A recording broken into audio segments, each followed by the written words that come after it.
باب نمبر 28 باب یہ باب بلا عنوان ہے۔ حدیث نمبر 3403 حدثني إسحاق بن نصر حدثنا عبد الرزاق عن معمر عن همام بن منبه أنه سمع أبا هريرة رضي الله عنه يقول قال رسول الله صلى الله عليه وسلم قيل لبني إسرائيل ادخلوا الباب سجدا وقولوا حطة فبدلوا فدخلوا يزحفون على أستاههم وقالوا حبة في شعره۔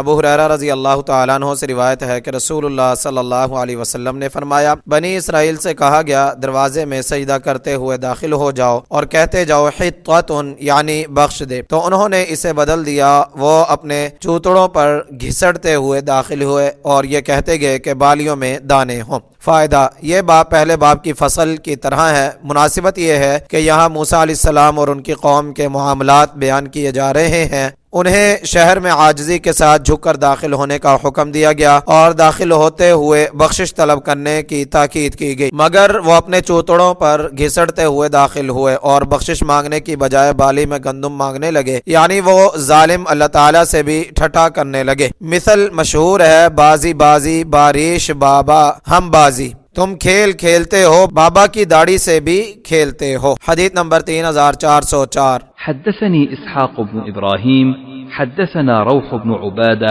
حدثنا عوف عن الحسن ومحمد وخلاس عن أبي هريرة رضي الله عنه قال قال رسول الله صلى الله عليه وسلم إن موسى كان رجلا حييا ستيرا لا يرى من جلده شيء استحياء منه، فآذاه من آذاه من بني إسرائيل فقالوا ما يستتر هذا التستر إلا من عيب بجلده، إما برص وإما أدرة وإما آفة، وإن الله أراد أن يبرئه مما قالوا لموسى، فخلا يوما وحده فوضع ثيابه على الحجر ثم اغتسل، فلما فرغ أقبل إلى ثيابه ليأخذها وإن الحجر عدا بثوبه، فأخذ موسى عصاه وطلب الحجر فجعل يقول ثوبي حجر ثوبي حجر، حتى انتهى إلى ملأ من بني إسرائيل فرأوه عريانا أحسن ما خلق الله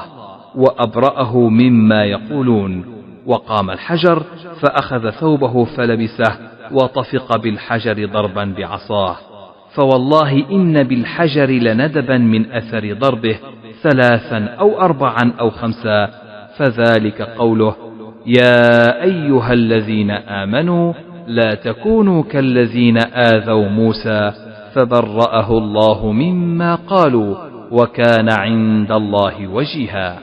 ابو ہریرہ رضی اللہ تعالیٰ عنہ سے روایت ہے کہ رسول اللہ صلی اللہ علیہ وسلم نے فرمایا، موسیٰ علیہ السلام بہت حیا والے، بہت پردے والے تھے، ان کی شدید حیا کی وجہ سے ان کی جلد کا کوئی حصہ نظر نہیں آتا تھا۔ بنی اسرائیل کے بعض لوگوں نے انہیں بہت اذیت پہنچائی، کہنے لگے وہ اتنا زیادہ پردہ اپنی جلد میں کسی عیب ہی کی وجہ سے کرتے ہیں، یا تو برص ہے یا خصیہ پھولا ہوا ہے یا کوئی اور بیماری ہے۔ اللہ تعالیٰ نے چاہا کہ موسیٰ علیہ السلام کا ان کی باتوں سے بے عیب ہونا ظاہر کر دے، تو ایک دن وہ اکیلے لوگوں سے الگ چلے گئے اور انہوں نے کپڑے اتار کر پتھر پر رکھے، پھر انہوں نے غسل کیا۔ جب فارغ ہوئے تو کپڑے لینے کے لیے ان کی طرف آئے تو پتھر ان کے کپڑے لے کر دوڑ پڑا۔ موسیٰ علیہ السلام نے اپنا عصا پکڑا اور پتھر کے پیچھے یہ کہتے ہوئے دوڑے، پتھر میرے کپڑے، پتھر میرے کپڑے، یہاں تک کہ وہ بنی اسرائیل کی ایک جماعت کے پاس جا پہنچا اور انہوں نے موسیٰ علیہ السلام کو ننگا دیکھا۔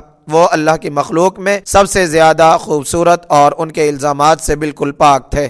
پتھر ٹھہر گیا، انہوں نے اپنے کپڑے لے کر پہن لیے اور پتھر کو اپنے عصا کے ساتھ مارنے لگے۔ اللہ کی قسم، پتھر پر ان کے مارنے کے 3، 4 یا 5 نشان پڑ گئے۔ یہ مطلب ہے اللہ تعالیٰ کے اس فرمان کا، اے لوگو جو ایمان لائے ہو ان لوگوں کی طرح نہ ہو جاؤ جنہوں نے موسیٰ کو تکلیف پہنچائی، تو اللہ نے اسے اس سے پاک ثابت کر دیا جو انہوں نے کہا تھا، اور وہ اللہ کے ہاں بہت مرتبے والا تھا۔ سورہ احزاب آیت نمبر 69۔ فوائد نمبر 1، اس کی کچھ شرح حدیث نمبر 278 میں گزر چکی ہے۔ حیین کی دوسری یا پر تشدید ہے، یہ حیا ان میں سے فعیل کے وزن پر ہے، بہت حیا والا۔ ستیرن سترن سے فعیل کے وزن پر ہے، بعض نے سین کے کسرہ اور تا کی تشدید کے ساتھ پڑھا ہے۔ فتح الباری۔ نمبر 2، ان کی شدید حیا کی وجہ سے ان کی جلد کا کوئی حصہ نظر نہیں آتا تھا۔ اس سے معلوم ہوا کہ بنی اسرائیل کا ایک دوسرے کی موجودگی میں ننگے نہانا ان کی شریعت میں جائز تھا۔ موسیٰ علیہ الصلوۃ والسلام اپنی شدید حیا کی وجہ سے اکیلے نہاتے تھے۔ اس سے یہ بھی معلوم ہوا کہ ضرورت کے وقت شرمگاہ کو دیکھنا جائز ہے، مثلا علاج کے لیے، یا کوئی کسی میں خفیہ عیب کا دعویٰ کرے تو اظہار براءت کے لیے اسے ننگا ہونا جائز ہے، مثلا خاوند یا بیوی میں سے کوئی دوسرے پر برس وغیرہ کا الزام لگا کر نکاح فسخ کرنے کا دعویٰ کرے اور دوسرا انکار کرے۔